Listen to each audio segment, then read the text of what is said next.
মিনতি মিনতি করলাম, কিন্তু কারো এতটুকু করুণা হলো না। কেউ কেউ দুটো পয়সাও ভিক্ষে দিল না। ঘরে ঘরে আমার দুটো প্রাণী আমার আমার পথ দিয়ে বসে আছে। কখন কখন আমি ভিক্ষে করে নিয়ে আসবো, তাদের মুখে আহার তুলে দেব। আরে আরে আমার মৃত্যুর পৃথিবী, হে অন্তর্যামী, হে ভগবান, এত এত দুঃখ কষ্ট দেখেও এই অধমের প্রতি তোমার এতটুকু করুণা হয় না। এমনি এমনি ভাবে জীবন যাপন করার থেকেও মৃত্যু অনেক ভালো, মৃত্যু অনেক ভালো।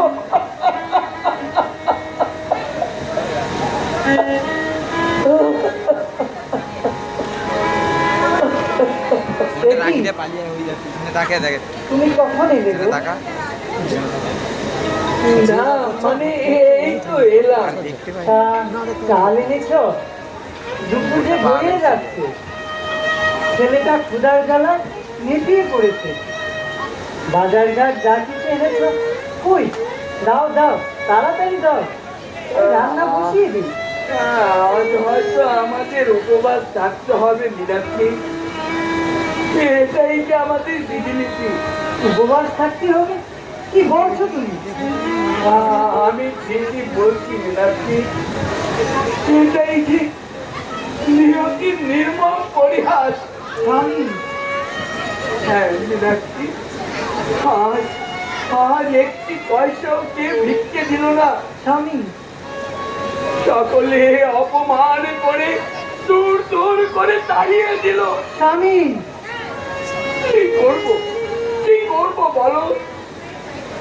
আমি আমি এমনই হতভাগাছি,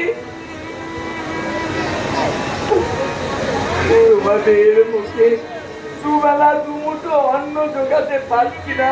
স্বামী, যুদ্ধ করো না গো, তুমি একটু শান্ত হও। চালানোর মালিক একমাত্র ভগবান।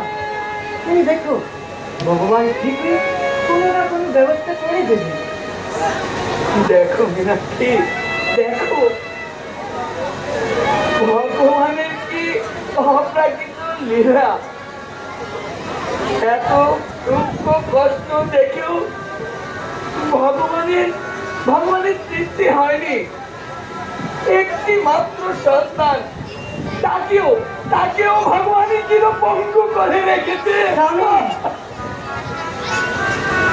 ঈশ্বর, তোমার যত খুশি আঘাত দাও প্রভু, সকল কিছু সইবার ক্ষমতা তুমি দিও, সইবার ক্ষমতা দিও।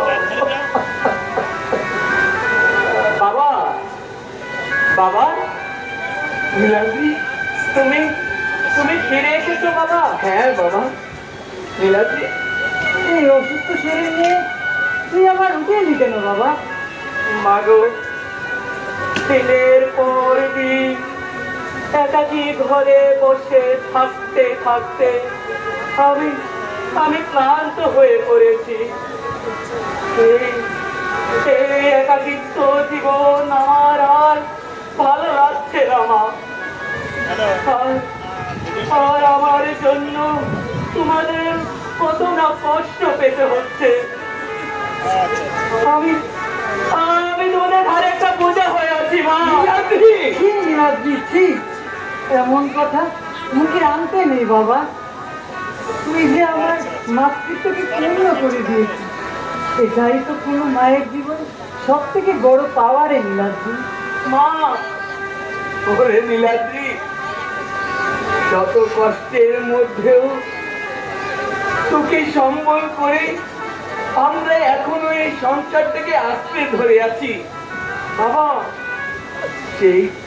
সেই জন্ম থেকে তোকে কোলে পিঠে করে এতটা বড় করেছি, কোনোদিন এতটুকু দুঃখের আচর তোর গায়ে লাগতে দেইনি বাবা।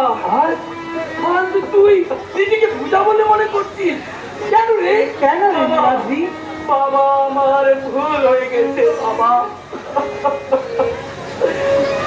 মনের অজান্তে তোমাদের অনেক বড় আঘাত দিয়ে ফেলেছি বাবা।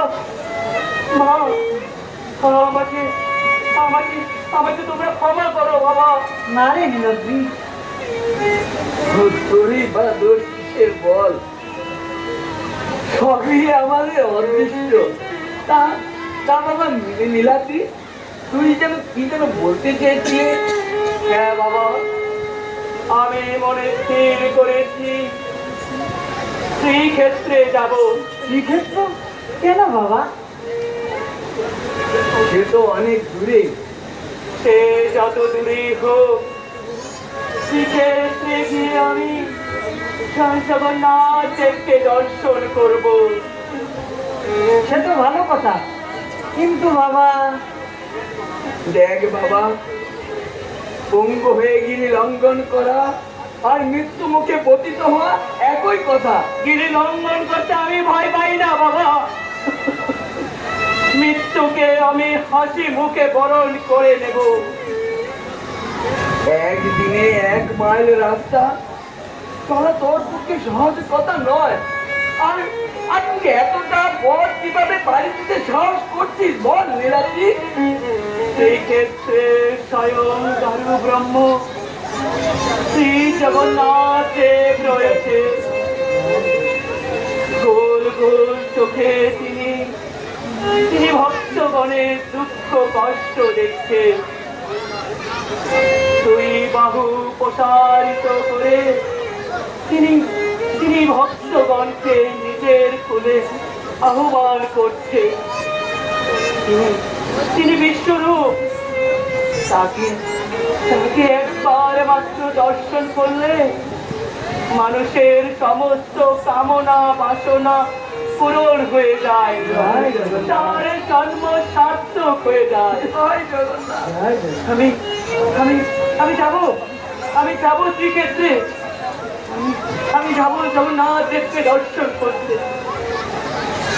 তোমরা তোমরা আমাকে বাধা দিও না বাবা। না না বাবা, না।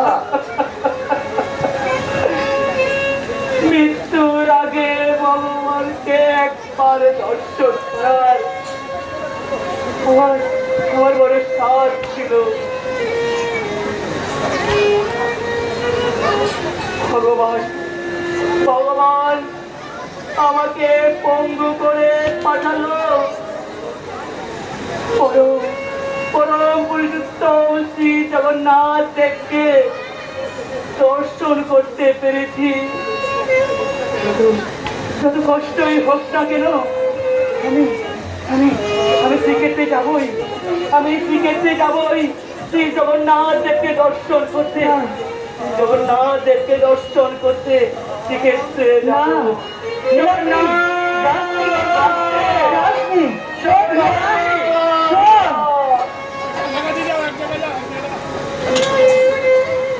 ওগো, তুমি আর অমত করো না। এমনিতেই ভগবান ওকে পঙ্গু করে রেখেছে, ওর চলার ক্ষমতাটাকে কেড়ে নিয়েছে। তার উপর আমরা যদি আবার ওকে যেতে না দেই, তাহলে ছেলেটি আমার মনে অনেক বড় আঘাত পাবে।